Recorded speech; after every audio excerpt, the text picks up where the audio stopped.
Hello साथीहरू, यो त हजुरलाई थाहा नै छ होला, बोडीको साग। आज चाहिँ मेरो माइतबाट मम्मी आउनुभएको थियो र उतैबाट ल्याइदिनु भएको थियो। यहाँ पनि छ। यो चाहिँ अहिले खानालाई म रेडी गरेको छु, धोइ पखालेर। साथै यो पनि ल्याइदिनु भएको छ, कोइरालाको फुल। यसको चाहिँ मैले भोलि अचार बनाउँछु। अहिलेलाई चाहिँ मैले बोडीको तरकारी बनाउँदैछु। यो बनाउनुको लागि चाहिँ मैले आलु लिएको छु र यो बोडीको साग।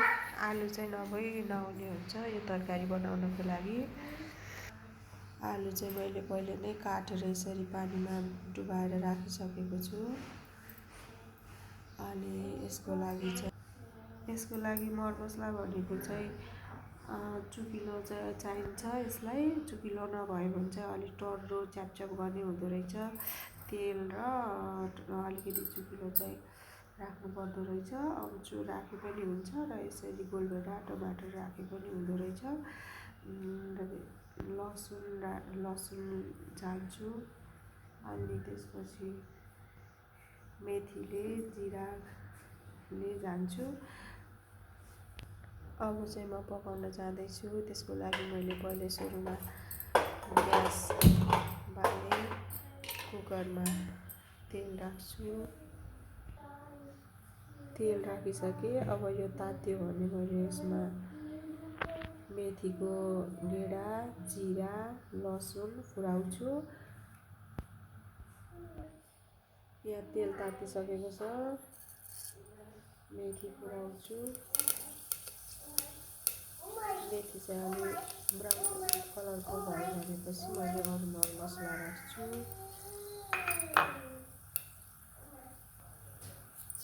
जिरा भुटेर, लसुन,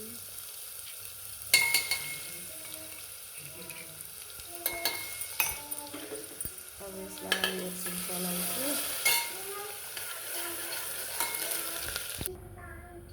यतिको कलर आइसकेको छ। यसमा अब मैले टमाटर राख्छु।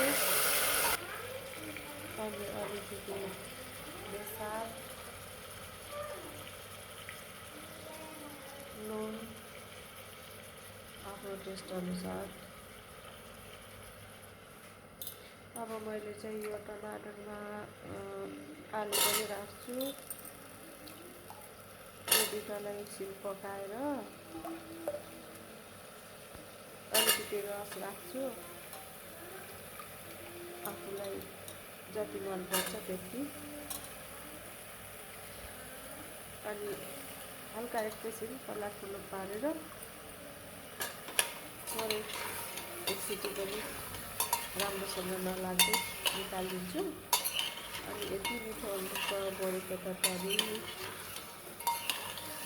यही हो, एकदमै सजिलो तरिकासँग पकाउँछु मैले चाहिँ।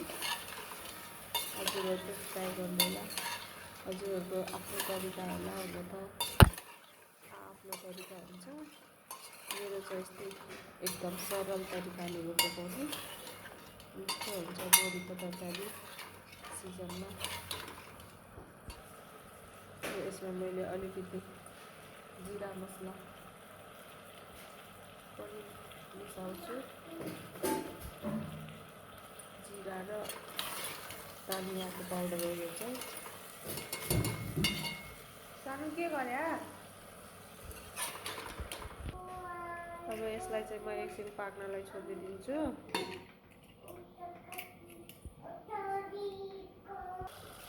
अब यो यतिको भइसकेपछि यसमा चाहिँ मैले साग राख्छु।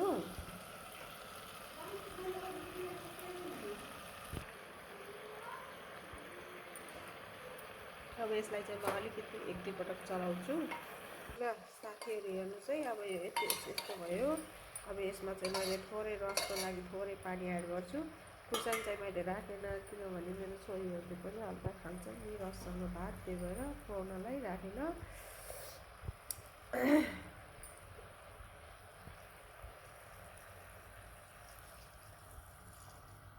यति रस भएपछि साथीहरू सही सिटी लगाइदिने, एक सिटी। अनि पहिला चाहिँ मलाई बोडीको साग पकाउन आउँथेन कि एकपटक पकाएको यहाँ घरमा आएदेखि टर्रो नटर्रो च्याप गर्ने दाँतमा पुरै चप्किने के त्यस्तो हुने रहेछ बिउ पकाउन नजानेपछि चाहिँ।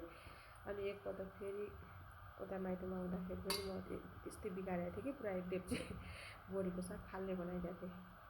अहिले चाहिँ म एकदम पर्फेक्ट भइसकेको छु यो तरकारी बनाउनलाई। मलाई चाहिँ एकदम मनपर्छ मैले आफूले बनाएको यो बोडीको साग।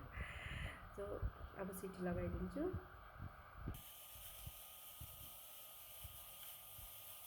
साथीहरू अब चाहिँ यो यतिको भइसक्यो, सिटीमा नै लागिसकेको छ मेरो तरकारीले आलु।